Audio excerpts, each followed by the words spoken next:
Coming in Hot is presented by Botano. The game starts now. Here are your hosts, Brent Wallace, Jason York, and Bobby Ryan.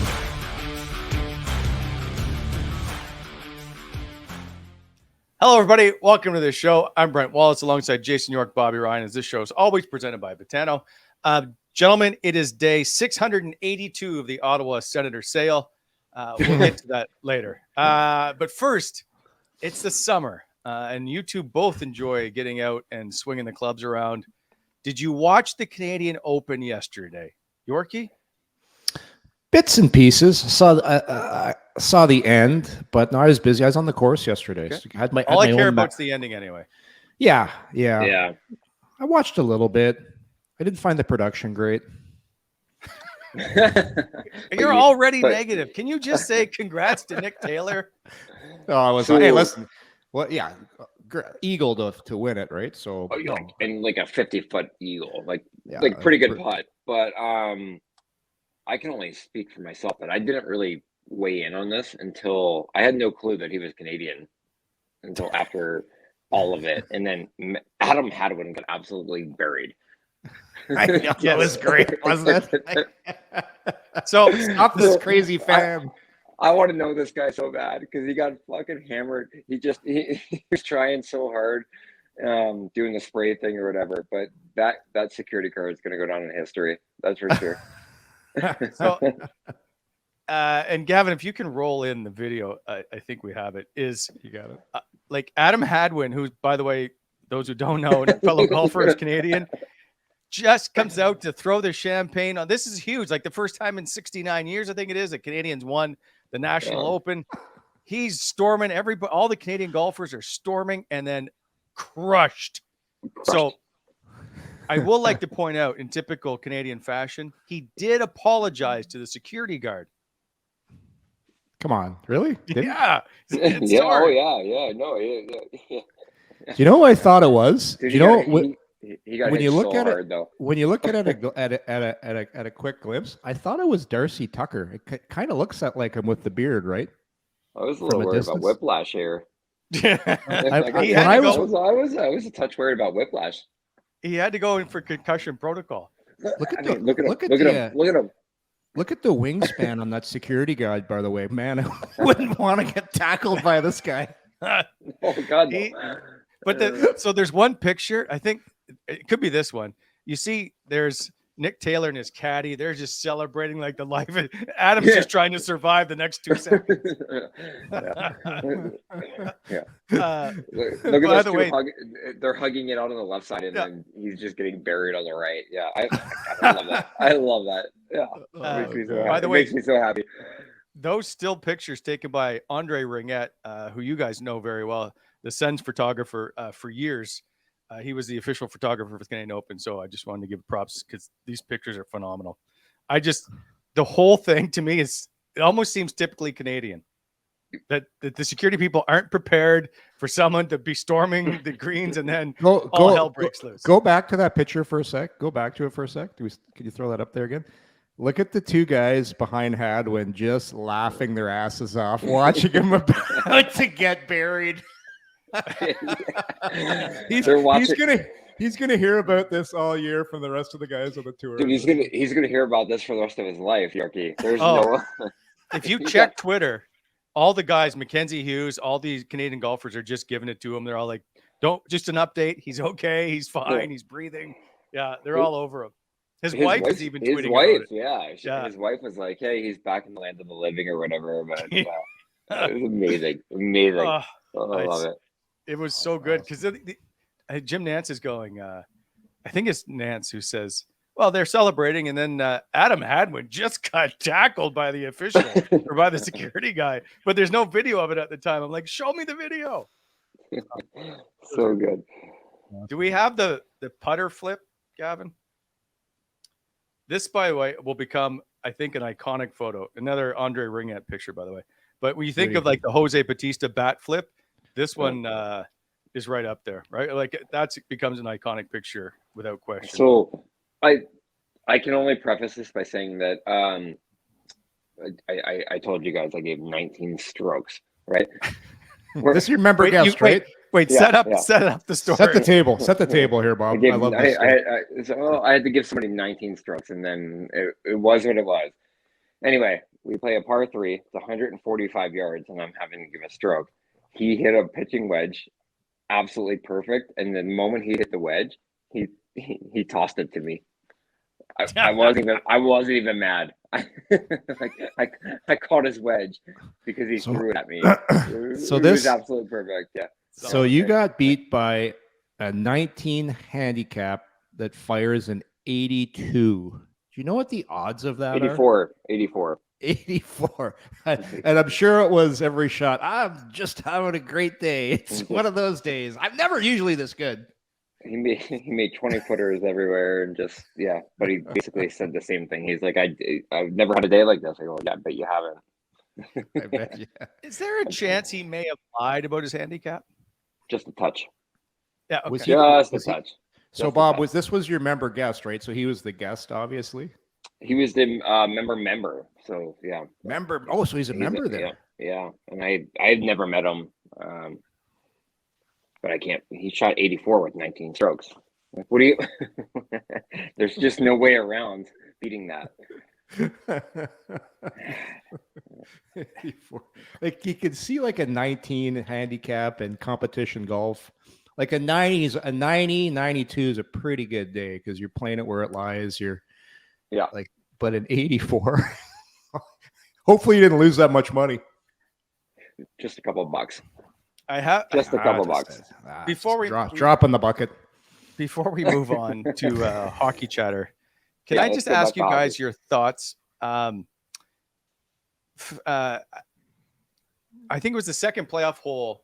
Fleetwood puts it into the stands, and he doesn't get a penalty. He just gets a drop. That's how it works. Well, you get to I understand that's how it works. It just seems like he crushed that ball so far right and got basically a gift.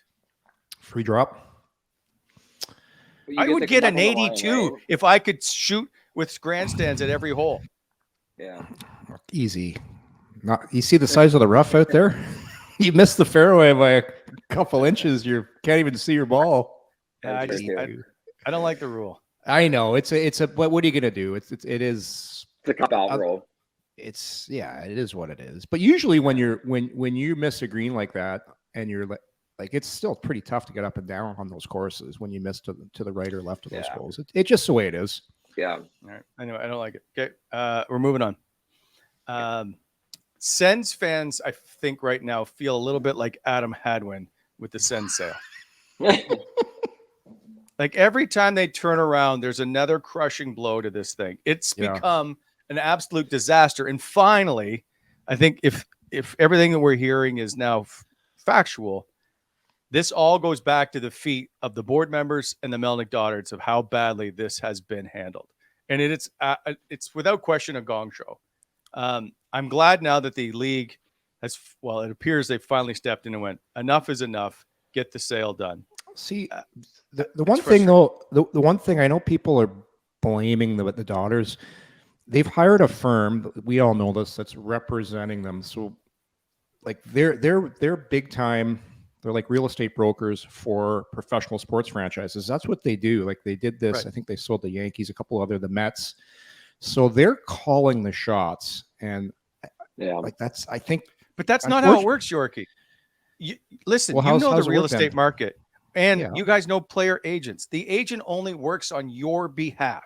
They do what you ultimately tell them to do. But you're paying them millions of dollars in fees, and you're basically putting your faith because they know what they're doing.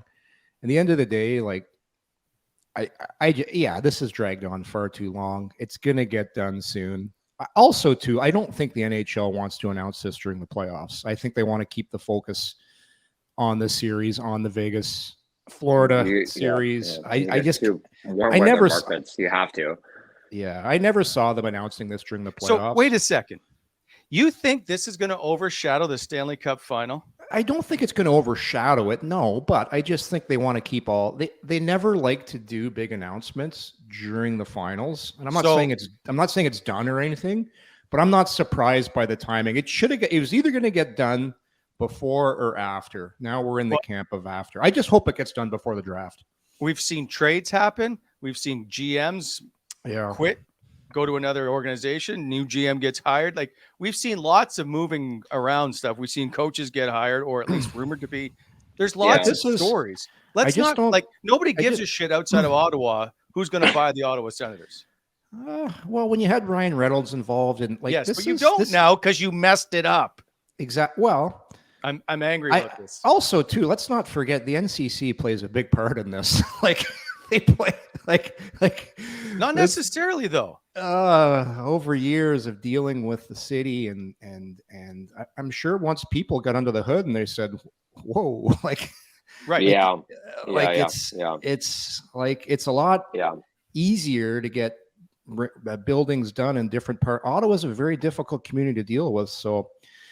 The great thing is, like, let's just put it this way. If Michael Andlauer does indeed get the team, which it's looking like he's going to get it, it's going to be great because this guy is buying, everyone that's reported on it knows this. He is buying it for the number one reason of wanting to win. And we've said this since day one.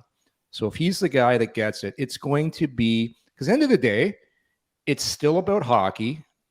It's about winning. And in the market of Ottawa, you have to win. If you want fans, you have to win. Once the new rink is built, everyone's going to come for a while, but then the new toy shiny object thing wears off, and then it's about having ownership that's going to be about winning first, not about real estate, not about making movies, not about all that other stuff, about winning. So I think people's patience is going to get rewarded in the end, because if Michael Andlauer is indeed going to be the new owner, I think it's going to be tremendous for the city, for the hockey team, and for eventually getting a Stanley Cup here. Let me put it to you this way, Yorkie. I don't know how much more of a factor the NCC is, because I think, as you know, people are going to go away from the NCC. I think the NCC has played this way over the top, and now a rink is going to go somewhere in Ottawa that's not called the Breton Flats. I don't know about that yet. I think it's any negotiation.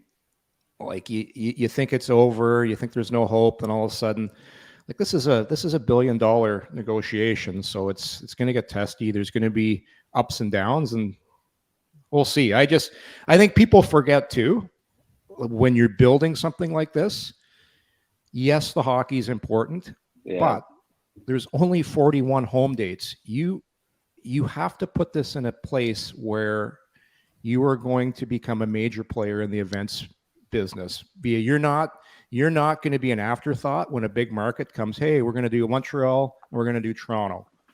Ottawa's got to become a tour stop for all these major players, and by doing that, you got to put this facility in the place where you're going to get those big acts coming to Ottawa, because that's where the money is. It's those other dates throughout the year where you're selling that building out for major venues. Anyway, back to your point. I don't believe it's the GSP that's the problem, the partners. I believe it's the board members, who's Sheldon Plenner and Eugene Melnick were very tight. I'm just guessing. And the daughters. It sounds like every time there's a negotiation factor, they're coming back asking for something else. And the latest was Apostopoulos pulled out because that's too bad. The daughters said, allegedly, that they wanted a 1-year out clause if they wanted to sell their 10%, that Apostopoulos would take it or find someone who would. Whoa. And so therefore, going in, you have to factor that into your dollar amount because you've got to raise it in a year. These people are billionaires for a reason. If they don't like the deal, they will walk away. And that's exactly what we're seeing. Yeah, that's too bad. I heard they had a great presentation. I was talking to some people, and when they spoke to the city, they were legit, and that's unfortunate because that everything I heard about that family was awesome. Well, we will never know, but it's fun. Like, now we're starting to see that it's not like people got very upset with Ryan Reynolds. They got very upset with the groups. I don't think it's the groups that are the problem here, and so from that, hopefully we get this sorted out and soon. Yeah. No, I'm with you. So, we can do this again next year. Yeah, well, we'll talk about it again on Thursday. Is part of so this whole schmozzle is affecting the on ice Sham- product. Schmozzle. That's right. That's how angry I am right now. It's now a schmozzle. Define a schmozzle? What is we a had no word schmozzle? for it, but now it's. What is that, Wally? It's Just a make mess. that up. No, you're Schmozzle? even older than I am. You should know schmozzles. 1950s term. Yes. Leave it to Beaver. Yes. It affects the on ice product. It affects maybe Alex DeBrincat. Oh, just stop it. Stop it with that one right there. Like, just stop it. Hang on. This one show second, is hang over. on. That's a load of shit. That's got nothing. Walk away.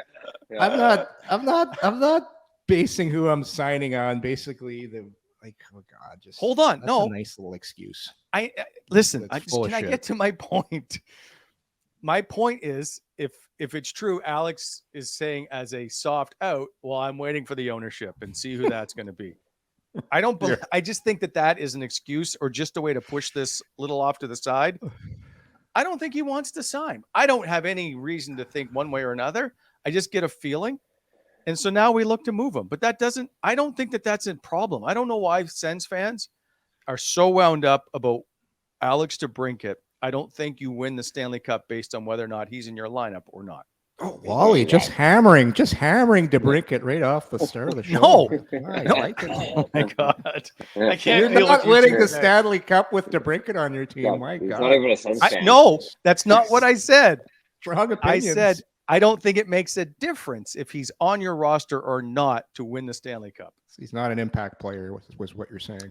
I think you can find a better player All right. to put in that spot. I think you can find two at $4 million bucks a pop. Like, you can find two pretty quickly. So just Just let me point know. out to you, fine gentlemen, as Bobby, you're a 30 goal scorer.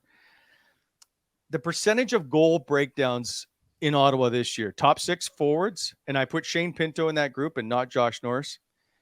They scored 68.7% of the goals. The rest of the forwards scored 19.7%, 51 goals from every other player not in the top six. Mhm. It's not, by the way, sixth best season they had offensively in franchise history, 259 goals. It didn't get you a playoff spot. What gets you a playoff spot is stopping the puck. And they were 22nd in goals against average. That was their 22nd best season in goals against average at 329. My point is, Alex DeBrincat doesn't factor in. That's all I'm saying is you need to fix the rest of it. You need a different player to put in your top six who's like another Brady Tkachuk, like Nick Paul. Nick Paul would be great there. pretty good player. But you know what though? You have to factor in the amount of power play time that those guys are getting too. Okay. Fair enough. Right. So your top six are getting the most power play time, right? And some of your best guys are scoring there. What are we looking at here? How many goals did Tim Stützle have last year on the power play? 21. I'll tell you in a second. Yeah. It's a lot, right? So you have to factor in your best players are playing power play. But that's not the point, Bobby. Just before I But it's still answer your factors. question, Yeah. he had 10 goals on the power play. And then Drake probably 7 or 8 Drake or led whatever. the team. Drake led the team in power play goals, I believe. Yeah. Drake had 14. DeBrincat had 11. Brady had 11. Tim Stützle had okay. 10. And Yeah. Claude Giroux had 7. Okay, but Bobby, if I go back to the top two teams in the Stanley Cup final, the Vegas Golden Knights and Florida Panthers, those two teams didn't have, like, Vegas had one 30-goal scorer on their or none. They had no 30-goal scorers on their roster this season, and only 4, I think, or 3. Can you put the board back up, Gavin? I think 3 20-goal scorers. Yeah. My point is, you don't need to have a bunch of 25, 30-goal scorers. You just need to be able to spread it around. When you look at the, I think Vegas had 12 10-goal scorers. Ottawa had 8. Florida and Vegas both had 12 10-goal scorers. They were able to spread it around. You don't have to be front end loaded. You need the bottom 6 guys to deliver some kind of offensive spark. Yeah. Like This is if you're gonna lose Alex DeBrincat, just one more point. Yeah. Josh Norris is going back in the lineup. Mhm. Yeah. Right. That's maybe 35 goals again. I don't know, but he can fill that offensive void left by Alex DeBrincat. If this is what you need, if you're going to be a team that's going to have some success in the postseason, you need a good third line. If you look at the playoffs historically, it's the third line that is your most important line, because that's the good teams have depth. They've got a third line that goes out there and they can produce, but more importantly, they're hard guys to play against. To me, that's what the Ottawa Senators are missing. They've got a bunch of younger guys. Maybe, who knows, maybe Pitlick can turn into a real good NHL player.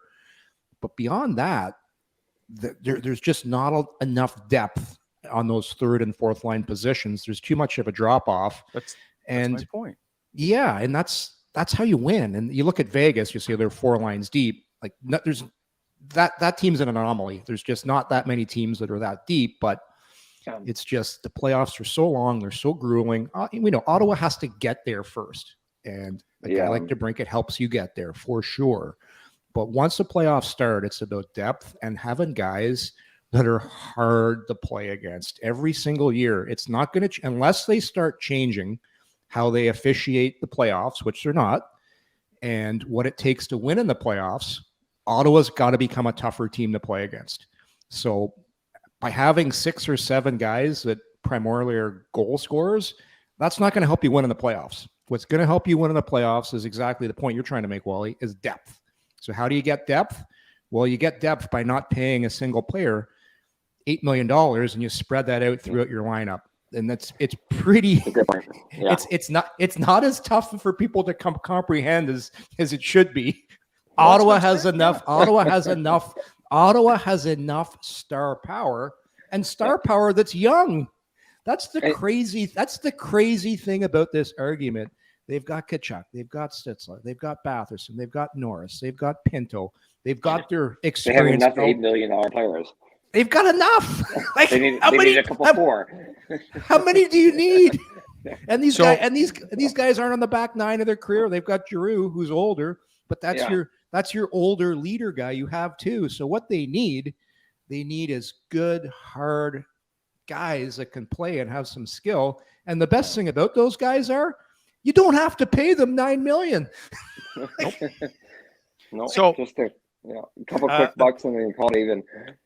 Let me add a little salt to the wound for you. Is Michael Amadio, who was basically given up here in Ottawa. He played 5 games, I think it was. Is on the third line in Vegas right now. Mm-hmm.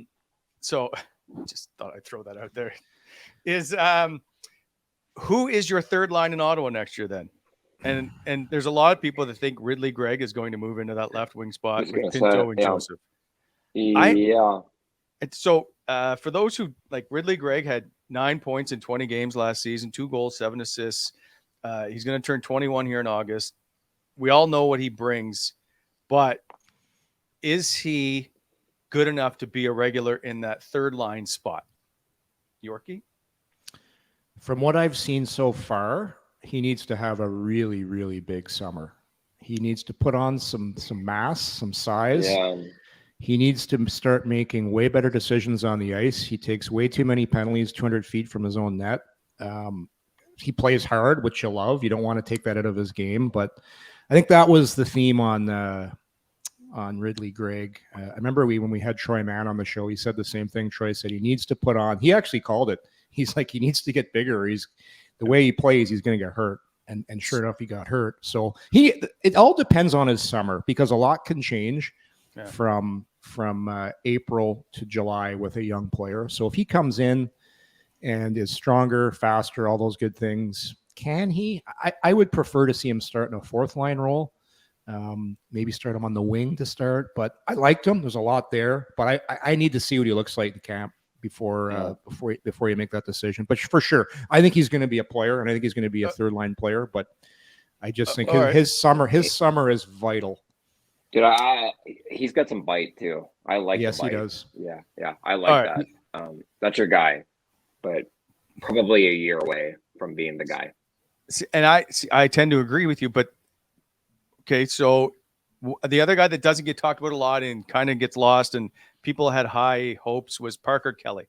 Yeah. He missed the final 16 games with a broken kneecap. Before that, so he sat out 9 games, was a healthy scratch, comes back for 1. In that game, suffers a broken kneecap, misses the final 16 games. So he played 1 of the last 26 games. He's got a one-way contract next year, $775,000. He gets paid. I think his cap hits like $762. Where does he fit in? Is he a 4th line guy? Is he the 3rd line guy? They signed this Yuri Schmeckel guy from the Czech Republic. He's 6'4", 223, 26 years old. I'm wondering if he fills that 3rd line spot. Oh, I don't know. What do you think, Yorkie? I mean, he's coming from the Olympic size ice. What I Czech Yeah. Republic League. They're playing on big ice, right? It's yeah. that's going to be a big transition for him right away. Like things are going to speed up for him in a hurry. I don't know. I don't know much about him. I would put None of Parker those Kelly. guys are ever good enough. It's honestly. it's a crapshoot. Parker Kelly has the upper hand because he has some experience. And to answer your question, he's a 4th line guy. He's not a 3rd line guy. Parker Kelly's a guy that can play 6 to 8 minutes and you can get lots out of him. Like I remember some games last year, we were talking about him. This guy he competes. He competes. He blocks shots. He'll throw his face in front of a puck. So it's unfortunate he got hurt. I would have liked to have seen him play some more because he does everything you want for a 4th line guy, and the price is right too, right? $775. Like that's pretty good when you got a guy. And so I would give him the upper hand if I was looking at a guy. And he's one-way contract, all that thing. Especially if DJ Smith's back as the coach, he likes Parker Kelly a lot. Like that's and I think I would agree with that. Most coaches would. Most coaches do like guys like that because they don't cheat the game. They give you everything they got. Yeah. But does he have enough to give you?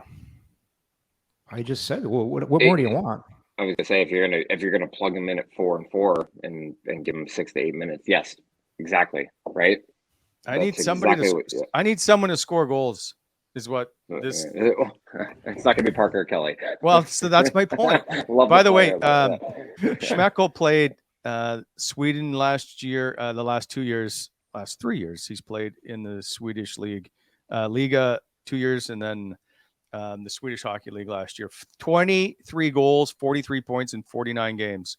And the year before that, he had 25 goals. He can put up numbers. Yeah. So number one, number one, he's not going to get a sniff on the power play with Ottawa's group of players. So those free cookies he's getting on the power play, goodbye to those. So see you later.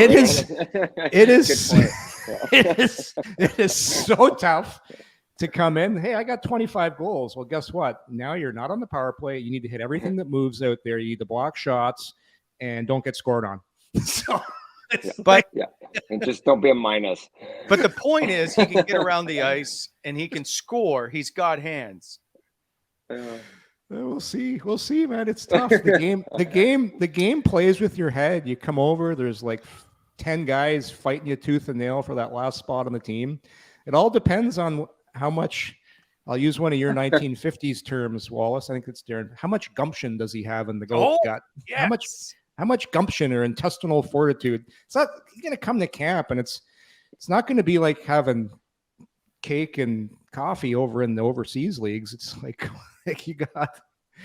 Sorry, that's the Swiss league. We'll see. I've never seen the kid play, so I have no idea what he is like as a player. All I can tell you is Parker Kelly will eat his head off before he gives his job away. We got to stop assaulting this guy. We have no clue if he's good. I have no clue. Maybe he's a player. Who knows? He could be a player. Chances are he's probably not. It doesn't matter because the Sens are going to bring in Scott Lawton from the Philadelphia Flyers. If you've seen the rumors, love that trade, eh? So I'm not giving up a first-round pick for him. I can tell you that. He's got 3 years left at $3 million, includes this year. He did play power play, penalty kill, career highs, 18 goals, career high in points. He played 2 years for DJ in junior. I would trade for him, absolutely, but I'm not ever giving up a high first-round pick for him. It makes no sense. God, no, that's a third-round pick. No.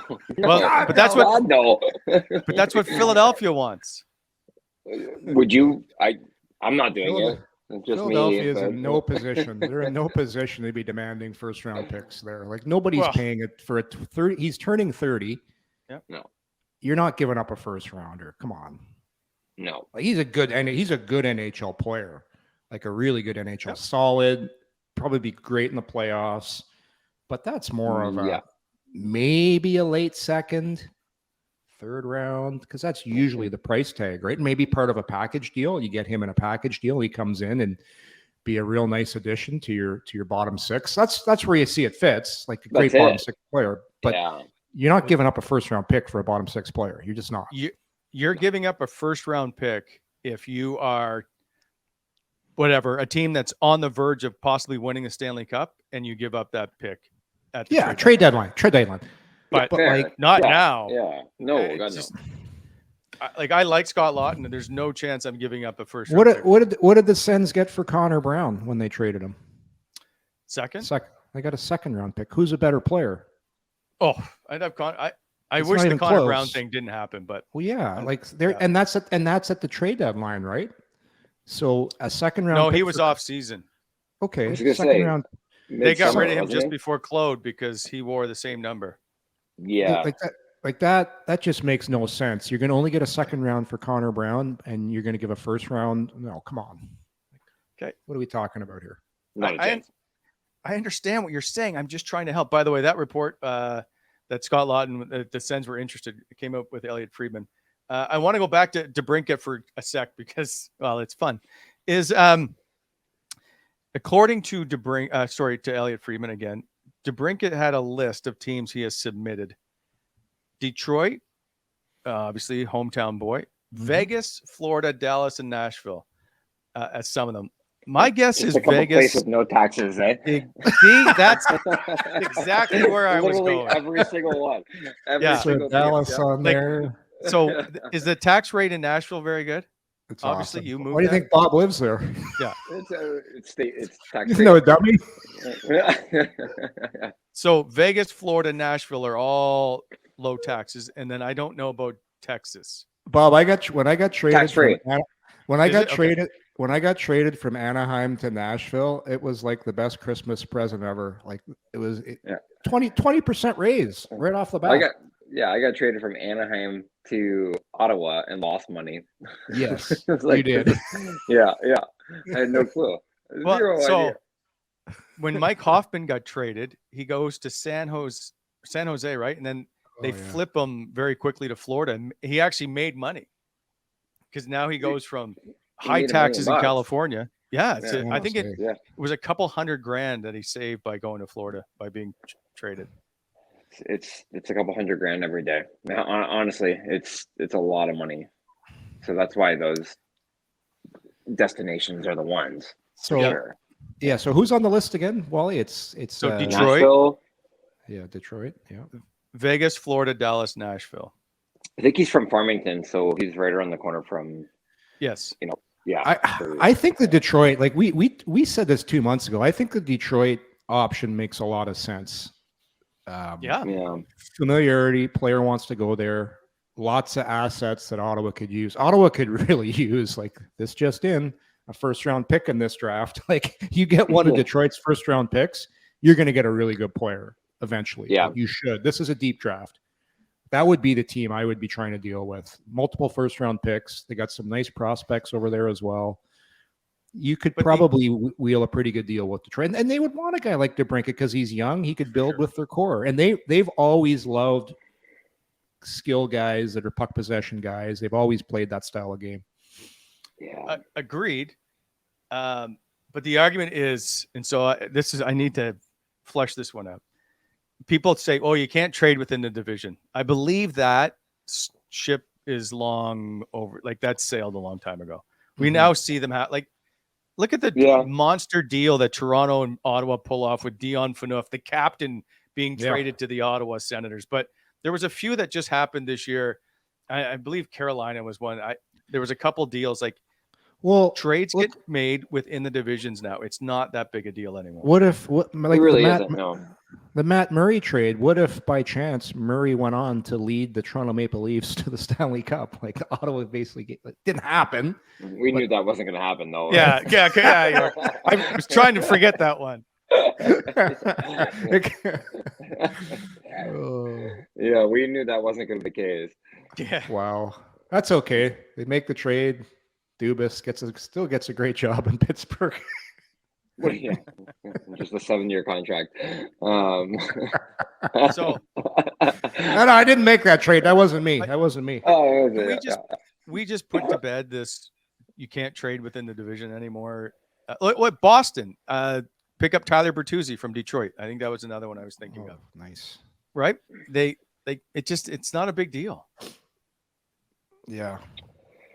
It really isn't. No, it's not. I don't think people worry about it. Do you? Well, fans do. Like, yeah, fans do, but not. I mean, ultimately, if you're making the move that makes sense for your organization, it doesn't matter, right? Exactly. That's all that matters. Yeah. Like if you don't want Alex DeBrincat or player A on your roster, you just want to find the best replacement you can to put on your roster. Exactly. So if you think Alex DeBrincat is going to factor in beating you 4 times a year and it's going to affect your playoff positioning, then you should probably hold on to him. If you think he's that good. I would agree with that. Yeah, I would agree with that. Yeah. So you just move him to get however it helps to make your team better. But we'll move on. Because you two are just cranky today. I'm in a great mood. I'm in an awesome mood. Oh, yeah? I had to set my alarm for 5:50 just to talk to you two. Oh, so, he wants Employee of the Week again this week, Yorkie. That's it. That's all I'm trying to get, man. Yorkie, when you tell us the deal is done, I will give you Employee of the Year, okay? Okay. I'll make some calls today. I want to do a pick one since we're all fired up at the moment. Oh, I love this. So you get obviously 3 choices. A little bit of debate in the last one, which I like. People thought that we absolutely all agreed to pick a different player. That wasn't the case. But that was like a fluffy question. You couldn't lose. I saw your question today. This one will bring out some anger in some people. But my point was, if you could only pick one, those are the 3. Like that's the 3 hardest people you could pick to pick one. Yeah, but you couldn't go wrong with most of them. Well, that's not the point, Yorkie. Well, watch. You just get to this question, and all right, here we go. And Time see for the difference. And I made a fancy new arts and craft graphic for everybody. Here we go. Pick one. So, Bobby, we're going to start with you first. You could pick either Josh Norris, Drake Batherson, or Thomas Chabot. You only get one. Oh, it's pretty tough. You get a second line. Well, you get a first line center and a 35 goal scorer. You get a top flight winger who's got some grit, great hands. And you've got basically your number 1 D you've had for the last 7 years on your roster, or 8, I should say. So if I'm picking one of these guys, I have to pick them for the entire career, like right across the board. No, it's all I'm saying is you get to pick one of those players that you've seen play to start your new franchise with. Oh, Thomas Chabot, not even close. Interesting. Yeah, not even close. Hold on. You just changed the question. If I'm to pick one of these guys to stay on my Ottawa Senators team right now, the way it sits, that's really the question, isn't it? No, I just want you to pick one of these players out of the 3 that you get to build your team around. Okay. Well, if I was picking one to keep on the current roster, the way it sits, I would have taken Batherson. Really? Because his salary, all those things. I think when I watched Batherson play this year at the most vital and important time of the year, when Ottawa needed to win, when a couple of players, he showed up. Yeah. On that Western road trip, all those games, he was one of Ottawa's best players. He showed me a lot then. And then you factor in the contract. You factor in that he's just an absolute lad as well. Like, come on. Like this guy in the locker room. His dad's a beauty. Maritime guy. But if you're saying one player to start my franchise with, and I'm taking away salary cap, I'm taking Thomas Chabot because he's a unbelievable defenseman. People can say what they want about the season he had, but it's tough to find these types of defensemen that can transport the puck like he can, that can control the game. Yeah. So starting over, I'm taking Chabot. Current Senators makeup as a roster, I'm taking the Drake. You don't get to just make up however you want it to go. Well, it was pretty simple. It was simple. I'm not trying to make it any more difficult. We're not splitting the atom, Yorkie. So it's it's interesting to hear both of you. And I will say, like, I've never heard a former player, current player, broadcaster, anybody involved in the game not want Thomas Chabot on their team. Yet he gets hammered all the time, mercilessly, about the way he plays. I, too, out of those three, am taking Thomas Chabot. And I think he is, without question, a dominant player that we continue to dump on. And I don't understand. Like, yeah, has he struggled? Sure. Name me one player on that roster that didn't struggle this year at times. You can, Norris. Everybody makes mistakes. If you touch the puck. Well played. Yeah, good point. Yeah. If you touch the puck as much as Thomas Chabot, you make mistakes. Yeah. I love Norris too, by the way. I'm two shoulders. I'm a little concerned. Hopefully he gets back to 100%. The health isn't part of it. We're tearing down a guy that's been playing 20 minutes since he was 19 years old, and now he's playing 25. It's just, he's a top 10 defenseman in the league. I just don't know if one team that wouldn't want him on their roster. There's not a team in the world that would not want Thomas Chabot. There's no way. That's what makes me laugh. As former players, like Yorkie, you're the defenseman. Bobby, you played with Thomas. You're the forward taking the pucks. I think we know how well he can play. I think this is what people need to understand about playing the defense in the NHL. A lot of guys just get the puck and things come at you so quick. You throw it up the board so quickly, or most teams now post their wingers up high at the far blue line. If you watch Radko Gudas play, for example, he just goes back and just it every chance. It is a slap shot pass to the far forward, and the forward, just does chips it and into the zone, and off they go on the forecheck. So if you're on the ice when Gudas is on the ice, two things are going to happen. Number one, he's going to try and destroy a guy with a hit.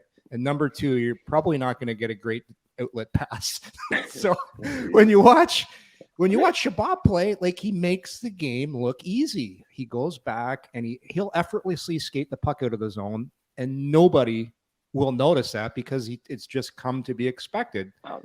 And then maybe later in that game, he turns one over. Well, when you do like 30 you have the breakout that much. Yeah, it's true. Like, look at the best players in the games.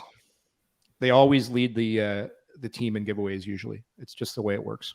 Yeah. But Chabot did have a down. Chabot, to me, like, I'm not going to say he wasn't his best this year, but I'm still taking him. Yeah. Gentlemen, I need to apologize as we have failed to read our sponsors for today. Oh, geez. So, without further ado, before we get into your story about Little John, which I'm hoping you remember. At least you're laughing. Okay, I'm hoping you remember it. All right. This show. Do you remember the Little John thing? Yep. Okay, good. This show, Gavin, fire up the Botano. There we go. God, I need to get this thing on track. Coming in hot, proudly presented by Botano. Go to botano.ca. Download the app. The award-winning app is state-of-the-art, fastest, most user-friendly, and advanced betting app for all your mobile or tablet needs. Have the amazing world of sports always with you at Botano. Don't forget, Game 4 of the Stanley Cup Final coming up. Place your bets as always, so you can Game 5. We may see the Stanley Cup be presented. Hundreds of betting options for events, and try same-game parlays with Bet Builder. Botano. The game starts now. Bobby, it's early for you. Is this me? Yeah. So I have the easy one. As always, our show held together very loosely by Renfrew Pro, which is the original hockey tape. We talk about this every time, but there is a major reason to love it. It's hand terrible. It's moisture resistant. It helps with puck control. It's the one with the green core. You can find them in all available major retailers, and then as well as runforpro.com. Feel the game, Run for Pro, tag your teammates, unlimited entries, and then share to your story for 10 bonus entries for free tape Friday. Do you not think that it's, by the way, we're getting to be on a sec. Do you not think perhaps it is the fact that it's very good for controlling the puck is perhaps the most important part as opposed to the hand terrible part? Second most important part. Yeah. We ready to go here? Yeah, I'm coming, Yorkie. For 35 years, BEI has built its reputation on providing great service with unmatched quality of work. The team at BEI is putting forth the same commitment into building your new home. Escape the city and the big city price tags. Relocate to the home of your dreams in the Wren subdivision, a project by BEI Homes, just an hour west of Canada. You could sit alongside and be neighbors with Bobby, who has 19 homes at this point. It's walking distance to Muskrat Lake. Detached homes with 70-foot frontage with water and sewer. There are also semi-detached homes with plenty of affordable options. Many options and floor plans to choose from, with prices starting low as $500,000. Trust a quality builder with 7-year home Terrian warranty for peace of mind. BonnechereHomes.com. And finally, thank God I had one this morning. This show energized by Athletic Greens. Do you want a simple, easy way to take care of your body? Let me tell you about AG1 by Athletic Greens. It's the answer. Maybe you're like me. You've seen the AG1 ads and wondered what it was like. Well, even Schwartzy at the gym is drinking it, by the way. So I've been taking it for a few weeks, and honestly, it's fantastic. Makes me feel good. It eliminates taking multiple vitamins, and it tastes great. Plus, it supports my immune system. 75 high-quality vitamins and minerals. Listen, if you want some and you your first purchase, you'll get a free 1-year supply of vitamin D and 5 free travel packs. Go to athleticgreens.com/cominginhot. There. I appreciate you standing by. Nice. You look healthier, Wally. You look better. Yeah. You got a little glow on. Hey, by the way, yesterday was the furthest I've run on my treadmill since I bought it in 2021. Oh, good for you. On the old hamster wheel.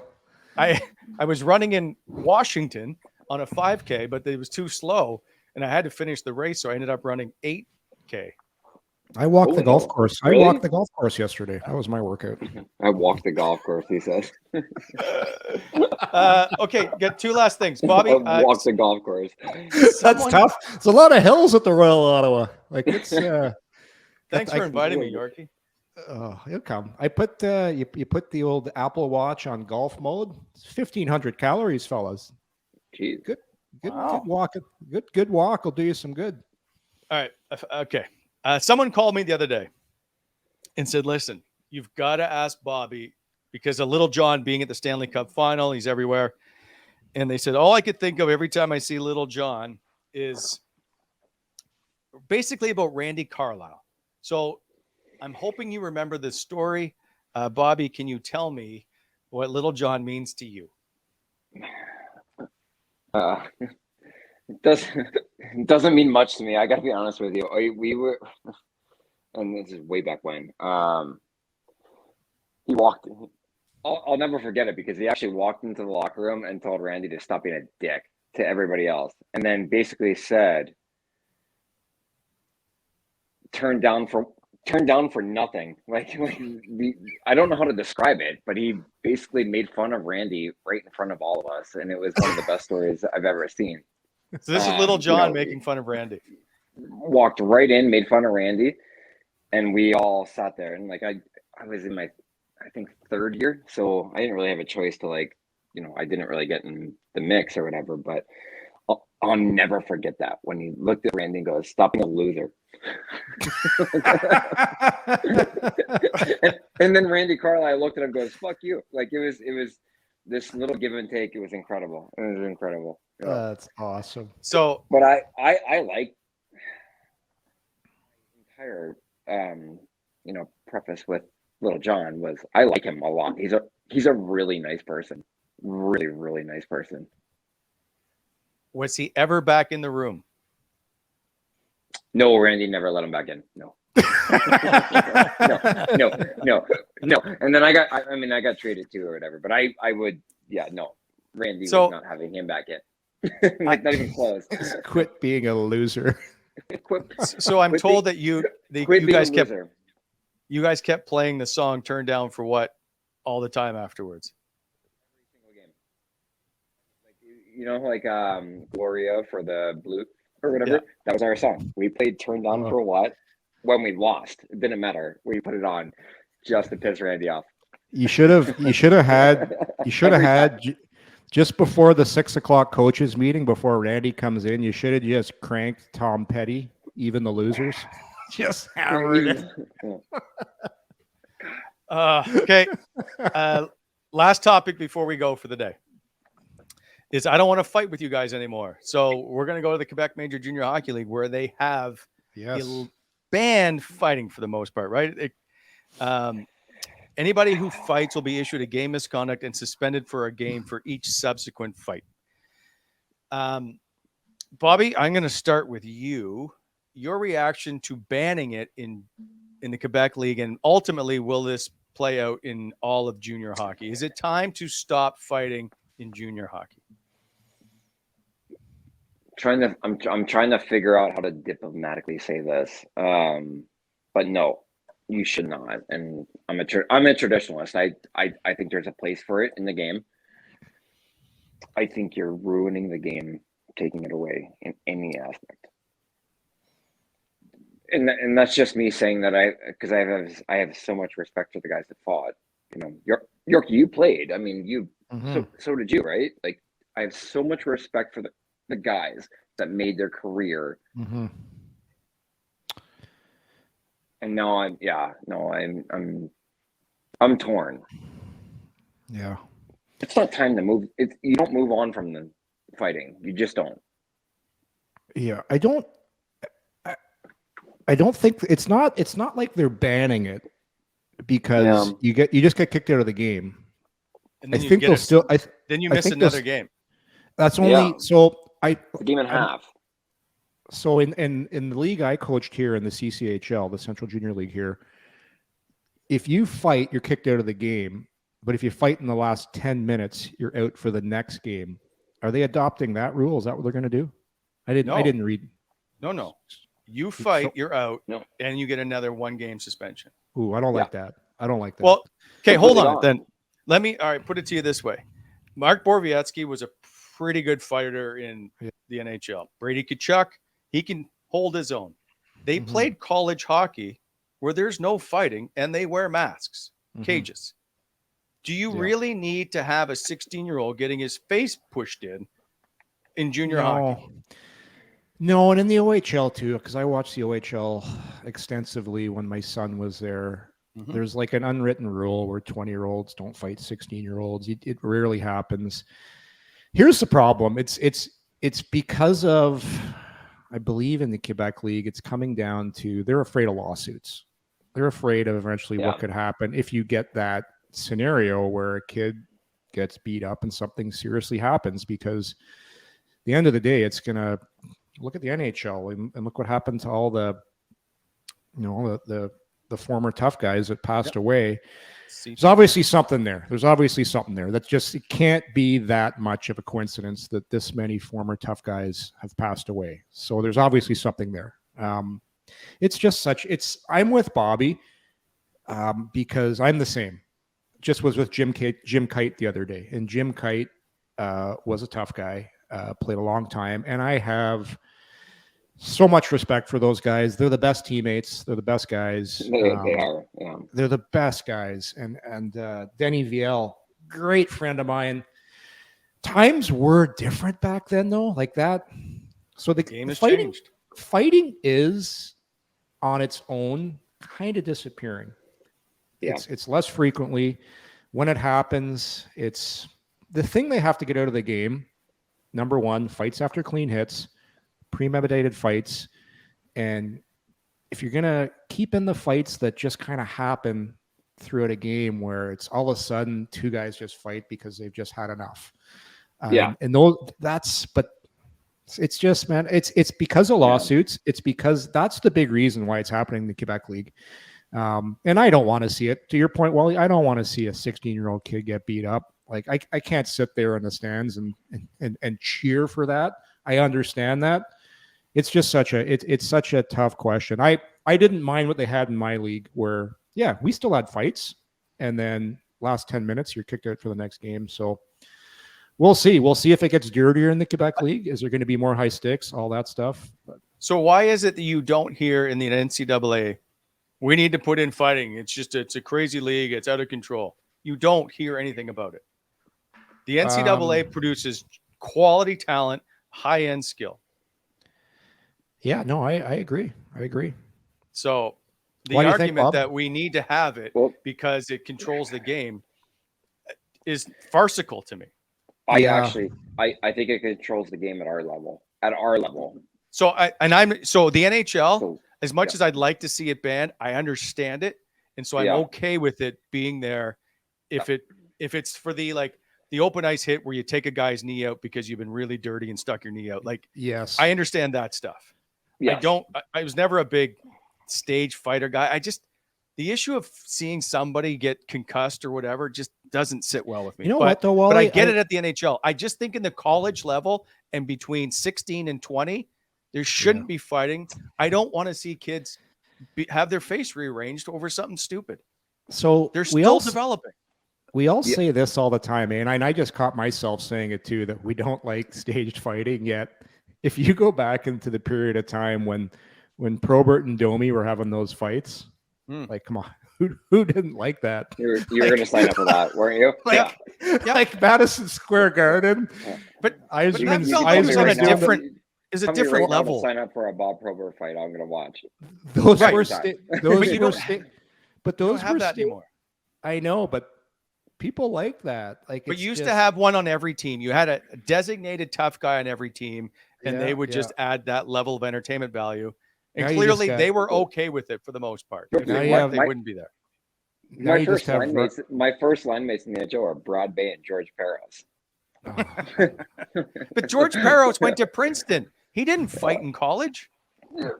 He learned how quickly when he came I out of was going to college. say he did his best at the NHL level.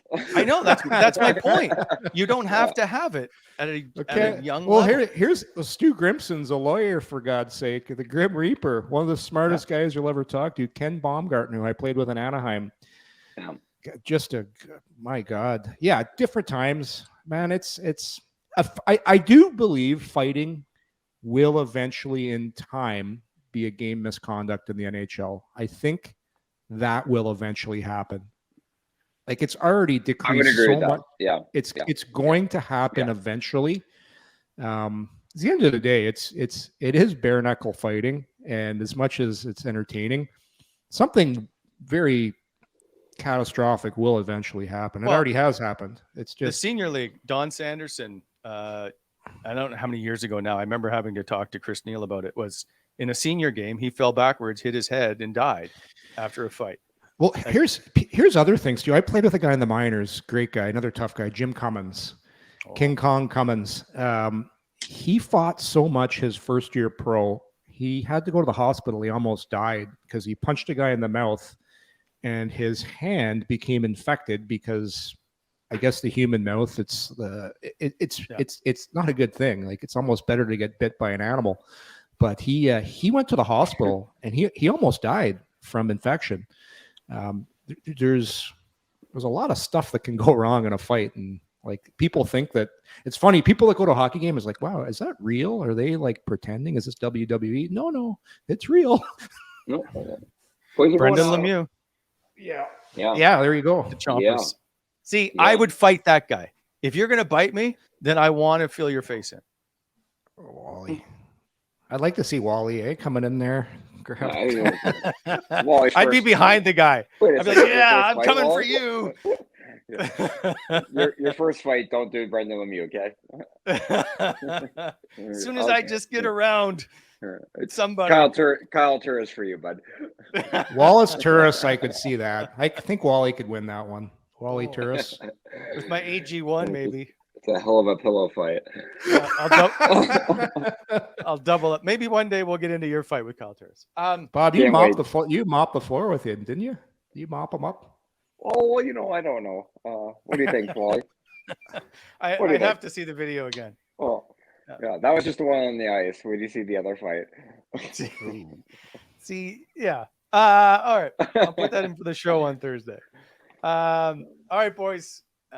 Bobby, safe travels back. Good luck with your golf game, losing to people that clearly are better than you. Thank you. Yorkie, get to the doctor. Cairo. Cairo. 10:30 Cairo. All right. See you, boys. Have a good one. Coming in Hot is brought to you by Botano.ca. Please hit that like button and subscribe to our channel to never miss an episode.